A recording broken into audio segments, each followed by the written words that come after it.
Do the sex. Today's Talk Sex with Annette topic is how to use your hand to guide her to that big, beautiful climax. Let's talk about a very specific frustration. You're touching her, she's aroused, everything should be working, and yet she doesn't get there. Or she gets close and then suddenly nothing. She pulls away, her body goes quiet, and you're left thinking, what the hell am I missing? Here's the truth no one tells you. Most orgasms don't fail because you're doing the wrong thing. They fail because your hands are killing the build before her body can finish. Too fast, too much, too many changes. These are the issues. Today, I'm going to show you how to use your hands to actually bring her to a full climax. Not almost, not someday, and not, well, it was nice though. You know what I'm talking about. This is for anyone who's been trying harder and getting nowhere. For now, let's dive into how to engage in hand play that's going to end in a big, back-arching, mind-blowing, oh, cheers. So let's start with why hands matter so much. Hands are precise in a way that mouths and bodies aren't. They can control pressure, rhythm, consistency, timing, and they can do all of that with intention. Hands can stay exactly where they are without fatiguing too quickly, like other body parts, and without distraction and without losing focus. That makes them one of the most reliable ways to bring someone to that big, beautiful O. But it's also why people tend to mess this up. People tend to overdo it or overperform with their hands, trying to prove how good they are. They move too much, they change what they're doing too often, and they chase reactions the second they get some positive feedback, a gasp, a sigh, a twitch of the hips, instead of allowing sensation to build. And here's a big surprise for a lot of people. Orgasm doesn't come from novelty for women and AFAB people. Study after study shows orgasms come from steady, predictable stimulation the body can relax into long enough to feel embodied pleasure and then let go. So here are 4 simple steps to guiding her to the big O with just your hands. Let's get into it. Step 1 is start slower than you think. If your goal is to get her to orgasm, where your hands start matters. Hands should begin away from obvious sexual contact, but clearly moving in that direction. That means resting a full hand on her hip, sliding it slowly along her thigh, or placing your palm on her lower stomach and leaving it there. You can also initiate intimate touch over clothing, but this should only happen over clothing at first. No poking, no darting, no bouncing between places. This gives her body time to register your touch as intentional, not rushed, which is essential for her arousal to deepen. It also allows blood flow and sensitivity to build, which is essential for orgasmic response. If she starts breathing deeper, shifting your hips, or staying still instead of pulling away, you're doing it right. Step 2 is pressure plus rhythm create orgasm. This is the equation you need to memorize. So once she's fully aroused and you've moved into intimate touching, this part is critical. Most people are focusing on where, but what I want you to focus on is remembering that orgasms are rhythmic events. They don't come from randomness. They come from reliable sensation the body can sink into. So instead of moving your hands constantly, let the sensation layer. If you're asking, what does letting sensation layer mean? It means not changing what you're doing before her body fully responds to it. Most people touch, wait half a second, then switch. You know what I'm talking about. That's not stimulation, that's interruption.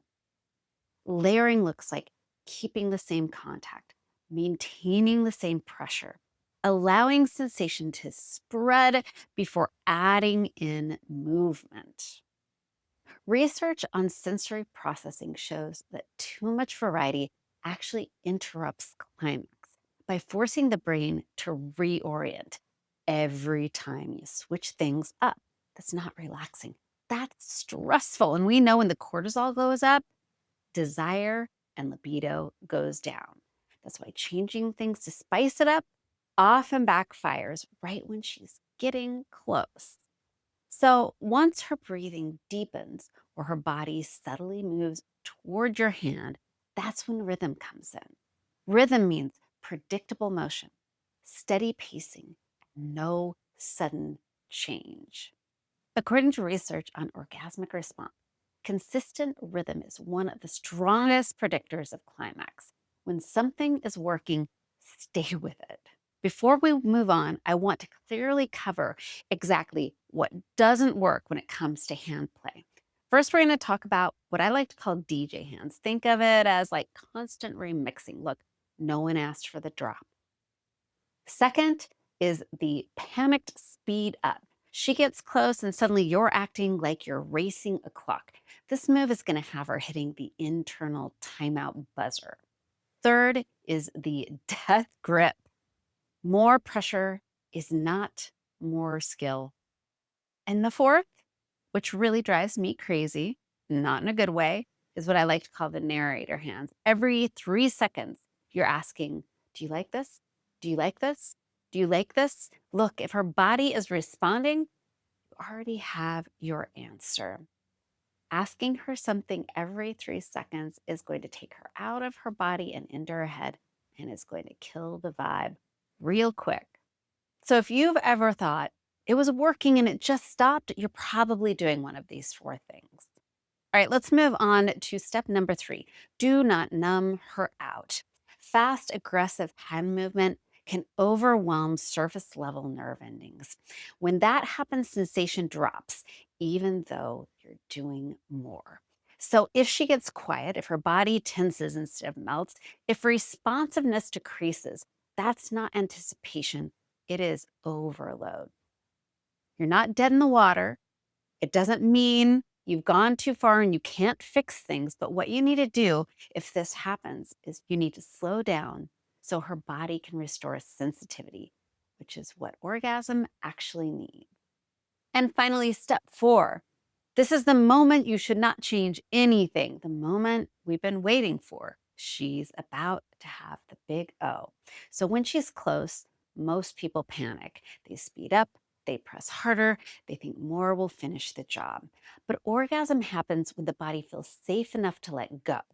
When you notice steady breathing, subtle movement toward your hand, and consistent responsiveness, don't change thing. Lock in and hold that pattern until she gets there.